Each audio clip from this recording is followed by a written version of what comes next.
Sa video na ito, alamin natin ang tunay na pangalan ng mga sikat na artista sa bansa na nagtatago sa likod ng kanilang mga screen name. Una sa ating listahan ay si Bea Alonzo. Ang kanyang buong pangalan ay Philbert Angeli Ranolo Fagestrom. Mas pinili ang Bea dahil simple at madaling tandaan, habang ang Alonzo ay ginamit upang magkaroon siya ng mas eleganteng screen image. Number 2, Piolo Pascual. Ang buong pangalan ni Piolo Pascual ay Piolo Jose Nonato Pascual. Hindi rin ito binago sa showbiz dahil ito na ang tawag sa kanya ng kanyang pamilya mula pagkabata. Number 3, Coco Martin. Isa sa mga artistang may pinakakilalang screen name ay si Coco Martin. Sa totoong buhay, ang pangalan niya ay Rodel Pacheco Nacianceno. Noong nagsisimula pa lamang siya sa industriya, naghahanap ang kanyang management ng pangalang mas maikli at madaling tumatak sa isip ng mga manonood.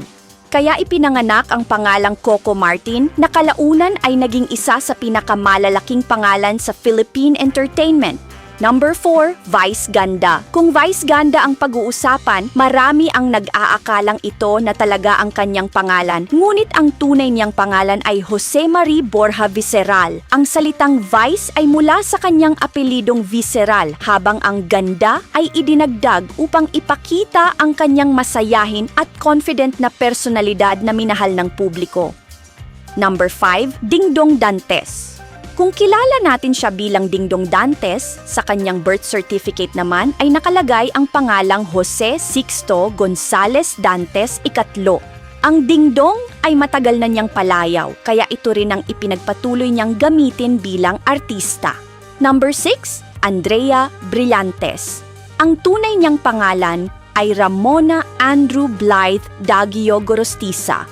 Ang Andrea ay screen name na ibinigay sa kanya, habang ang Brillantes ay mula sa apelido ng kanyang ina. Number 7, Alden Richards. Bago naging Alden Richards, siya muna ay si Richard Reyes Fulkerson Jr.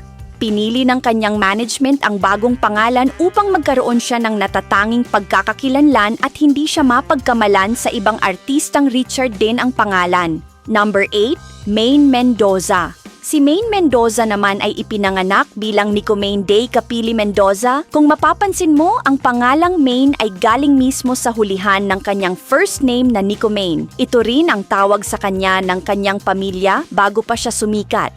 Number 9, Barbie Forteza. Ang tunay na pangalan ni Barbie Forteza ay Barbara Ambas Forteza. Hindi na siya kinailangang palitan ng pangalan dahil ang Barbie ay palayaw na niya mula pa noong bata.